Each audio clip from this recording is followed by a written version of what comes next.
विश्व पटल पर जैन धर्म की प्रभावना करने वाली ममता की साक्षात प्रतिरूप परम पूज्य गुरु माँ आर्य का रत्न 105 श्री सृष्टि भूषण माता जी के आशीर्वाद से सिद्ध क्षेत्र, अतिशय क्षेत्र एवं महानगरों में सेवा के पुनीत कार्य भी किए जा रहे हैं।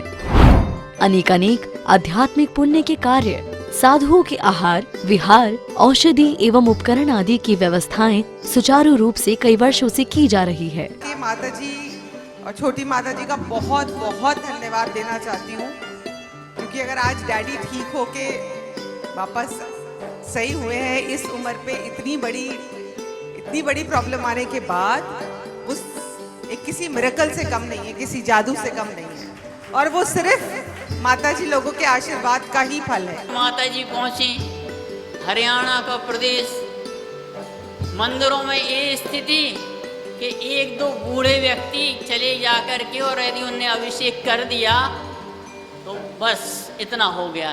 बाकी के लोगों को कोई धर्म कर्म से मतलब, वहाँ माता जी गईं और बंधुओं में खुद वहाँ पर गया माता जी के वहाँ हरियाणा प्रदेश में। ऐसी प्रभावना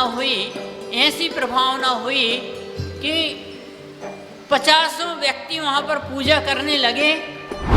साथ ही सामाजिक सेवा के भी कार्य समिति द्वारा कार्यरत है। बच्चों की शिक्षा, गरीबों की सहायता, वृद्ध एवं असहाय लोगों को आश्रय दिया जाता है।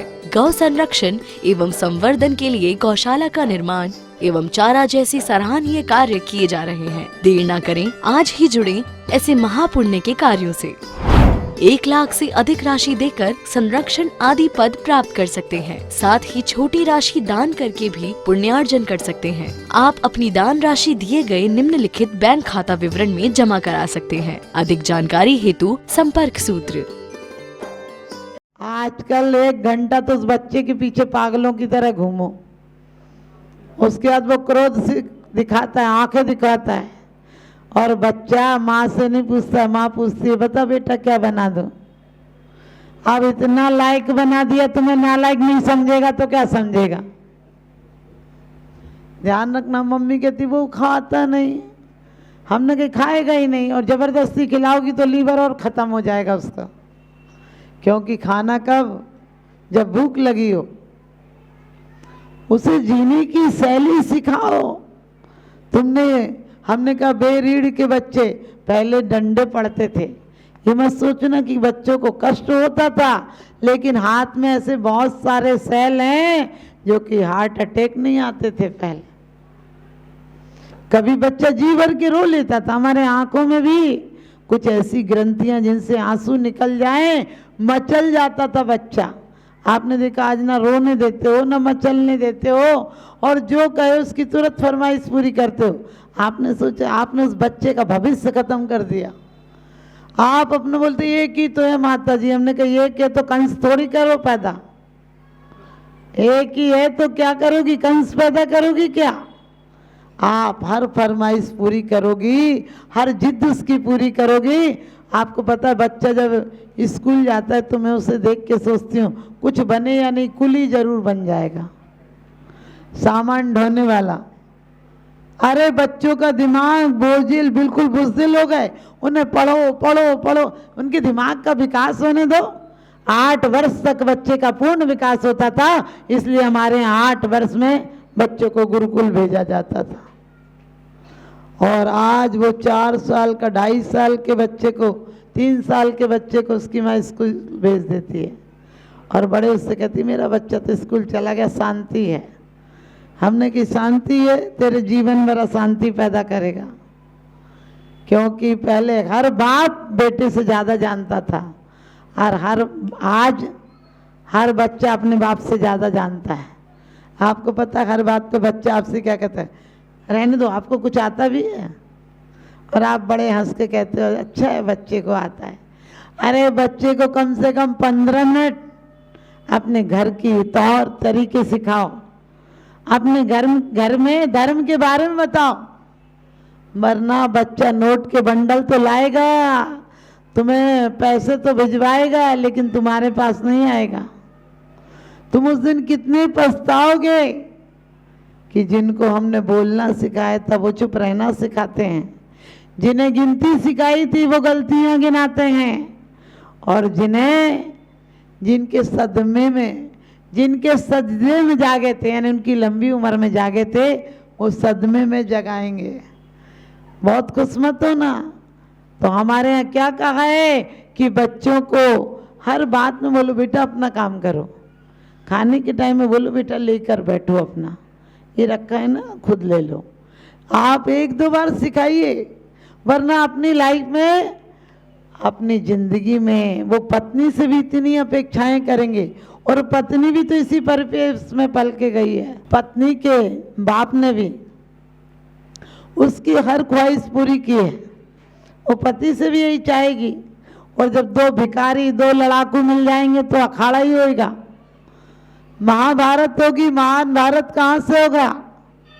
अपनी बेटियों को मंगल कलश बनाकर भेजो, समझ गए? कलह काढ़नी कुल्हड़, जलता हुआ कुल्हड़ बनाकर मत भेजो, क्योंकि कुल्हड़ बनाना है या कलश बनाना है, कुल्हड़ एक बार पीने के बाद फेंकने के काम आता है, और कलश एक बार भर दिया जाए तो जब तक फूटता नहीं तब तक पानी भरने के काम आता है। गर्मी के दिन थे, बच्चा बाजार से निकला, अपने दादा के साथ था, बोला प्यास लगी है। दादा ने देखा इधर उधर, एक दुकान पर दिखा कि कलश रखा हुआ है पानी का, मिट्टी का। उसने कहा सेठ जी से, सेठ जी बच्ची को प्यास लगी है, पानी दे दो। सेठ जी ने कहा आदमी आने दे। फिर बच्चा था, उसे प्यास लगी थी, रोने लगा सेठ जी से। फिर उसने कहा सेठ जी बच्चा परेशान है, थोड़ा सा पानी मिल जाएगा। सेठ जी बोले बोला ना आदमी आने दे। लेकिन बच्चा थोड़ी बहुत देर और कहीं जाकर उसने देखा पानी मिल जाए, पानी नहीं मिला। बच्चा प्यास से तड़प तड़प कर रोने लगा। सेठ जी के पास फिर आया, बोले सेठ जी बच्चे को पानी चाहिए। सेठ जी ने फिर वही बात कही कि कहा ना आदमी आने दो। उसने कहा सेठ जी आप थोड़ी देर को आदमी नहीं बन सकते हैं। आप समझ गए? आदमी सेठ है, साहूकार है, इंजीनियर है, डॉक्टर है, लेकिन आदमी नहीं है। इंसान की इंसानियत गुम हो गई कहाँ? साये में आदमी है मगर आदमी कहाँ?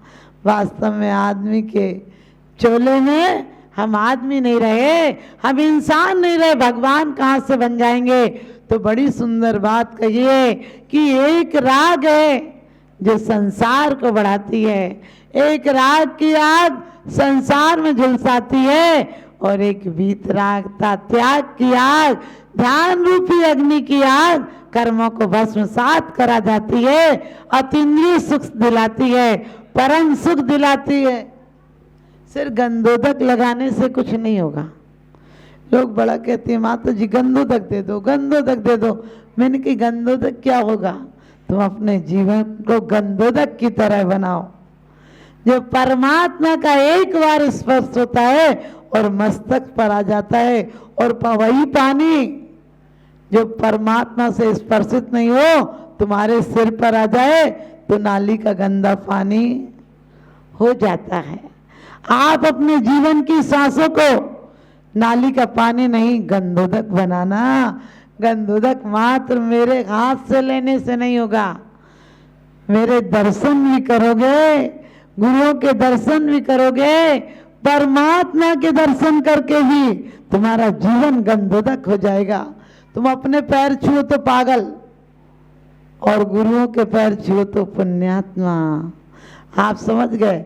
गंधोदक अपने आप में कुछ नहीं होता है, लेकिन परमात्मा से स्पर्शित हो जाता है तो वो जल को हम इसलिए लगाते हैं हमारे जीवन की भी 5 इंद्रियां परमात्मा के चरणों में जाकर एक दिन पूज्यता को प्राप्त हो जाए। क्योंकि आदमी बचाता है, धन बचाता है, और एक दिन है कि मौत धन भी छीन लेती है, तुम्हें भिखारी करके भेजती है। एक व्यक्ति था, गंगा नहाने गया। अब वो देख रहा था कि कहीं पंडे तो नहीं है, पंडे होंगे तो कुछ मांग लेंगे, तो वो मुर्दा घाट पे गया। खेलने के आज कोई मुर्दा नहीं जल रहा, वहीं पे नहा के आएंगे तो कुछ देना नहीं पड़ेगा। अब उसने अचानक खूब डुबकियां लगाई कि गंगा माई सारे पाप धो देना। लेकिन जैसे ही निकला तो एक पंडा आया, बोले जजमान कछु दे दो। उसने कहा तू भी यहाँ प्रकट हो गया। कहने लगे आप लोग जैसे आ जाते हो। बोले यहाँ कौन आता है? बोले आप जैसे कोई कोई आ जाते हो, और कोई कोई तो ऐसा आ जाता है जो महीने 2 महीने का भी राशन पानी दे जाता है। उसने कहा मैं कुछ नहीं दूंगा, सोच लेना, मैं तो सारे में सोच के आई हूँ, इसलिए यहाँ नहाने की तुम लोग जैसे नहीं मिलोगे, तुम भी प्रकट हो गए यहाँ।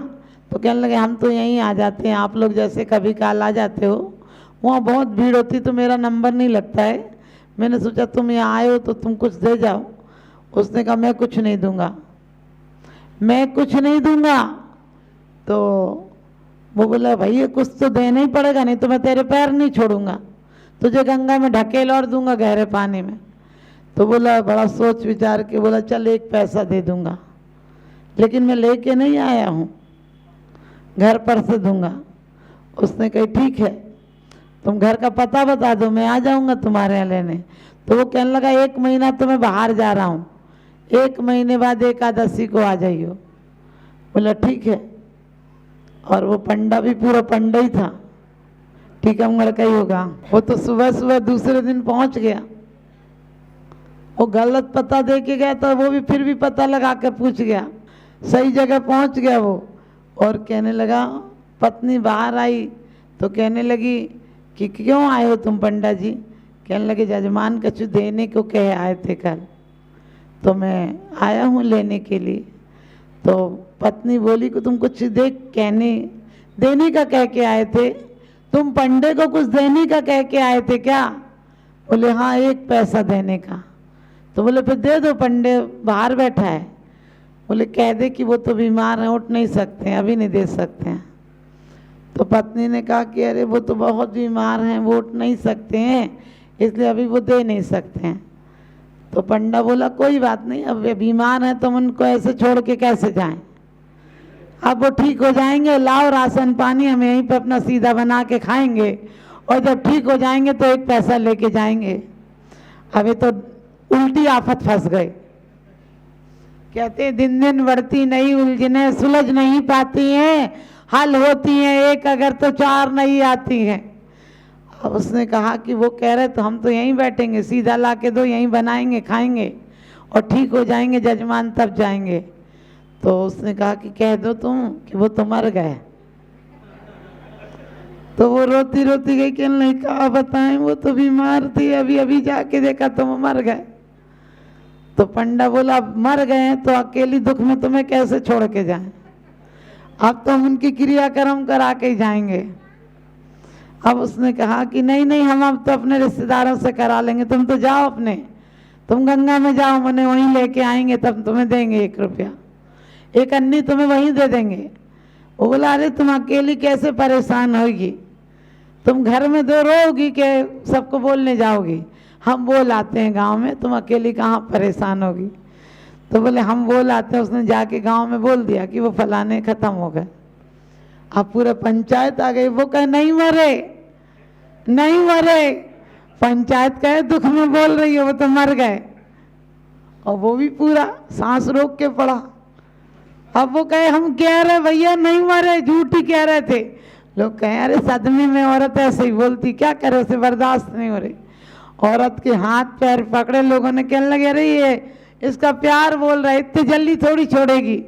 औरतों ने पैर पकड़े, हाथ पकड़े, बोली रो नहीं बहन, ऐसे सदमा में सबको ही कहते हैं नहीं मरे। अरे वो कहे बोल तो जाओ, तुम्हें जला देंगे। वो काहे को, वो तो पक्का एक कन्नी काहे को दे। और वो कहे अरे बोल जाओ तुम नहीं मरे, और वो तो सांस रोक के पड़ा। सब औरतें कहे भैया सब ऐसी सदमे में बोलती है, बोल जाओ, थोड़ी बोलेंगे वो। और उन्हें तो पंचायत ने बांधा और शमशान पर ले जाके चिता पे भी रख दिया। और वो तो बोला ही नहीं। पंडा बोला धीरे से, कहने लगा अरे जजमान कुछ तो मांगो, अब मर रहे हो तो कुछ मांगो। तो बोला हम दे देते हैं तुम्हें। तो बोला 1 अन्नी छोड़ दो। आप समझ गए, वो कान में बोला 1 अन्नी छोड़ दो। मरने को तैयार था, लेकिन मरते मरते भी जल जाता, वो 1 अन्नी छोड़ने को तैयार नहीं था। आप सबका भी वही हाल है, कितने बहाने बनाते हो। कोई धर्म के लिए कहे, बोले मरने का समय नहीं है। कोई पैसे मांगे, बोले अरे खाने को नहीं है।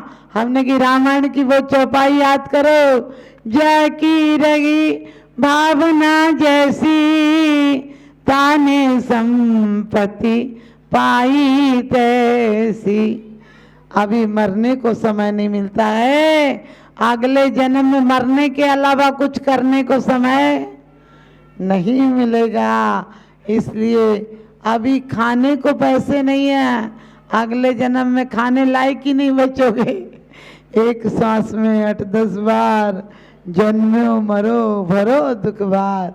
तो ध्यान रखना, आप लोग अपने जीवन में जो तन मिला है सेवा करो, मन मिला है इसे कैसी तिजोरी बनाओ, किसकी कोहनूर हीरो की तिजोरी बनाओ। विश्व पटल पर जैन धर्म की प्रभावना करने वाली ममता की साक्षात प्रतिरूप परम पूज्य गुरु माँ आर्य का रत्न 105 श्री सृष्टि भूषण माता जी के आशीर्वाद से सिद्ध क्षेत्र, अतिशय क्षेत्र एवं महानगरों में सेवा के पुनीत कार्य भी किए जा रहे हैं।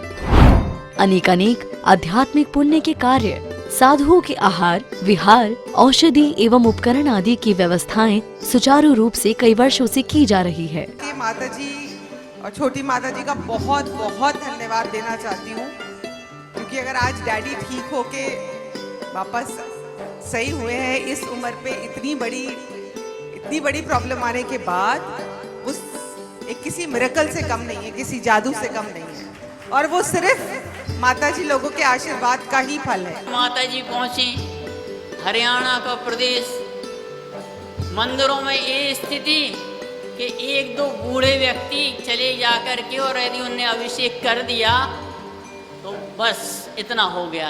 बाकी के लोगों को कोई धर्म कर्म से मतलब, वहाँ माता जी गईं और बंधुओं में खुद वहाँ पर गया माता जी के वहाँ हरियाणा प्रदेश में। ऐसी प्रभावना हुई कि 50 व्यक्ति वहाँ पर पूजा करने लगे। साथ ही सामाजिक सेवा के भी कार्य समिति द्वारा कार्यरत है। बच्चों की शिक्षा, गरीबों की सहायता, वृद्ध एवं असहाय लोगों को आश्रय दिया जाता है। गौ संरक्षण एवं संवर्धन के लिए गौशाला का निर्माण एवं चारा जैसी सराहनीय कार्य किए जा रहे हैं। देर न करें, आज ही जुड़ें ऐसे महापुण्य के कार्यों से। 1 लाख से अधिक राशि देकर संरक्षण आदि पद प्राप्त कर सकते हैं। साथ ही छोटी राशि दान करके भी पुण्यार्जन कर सकते हैं। आप अपनी दान राशि दिए गए निम्नलिखित बैंक खाता विवरण में जमा करा सकते हैं। अधिक जानकारी हेतु संपर्क सूत्र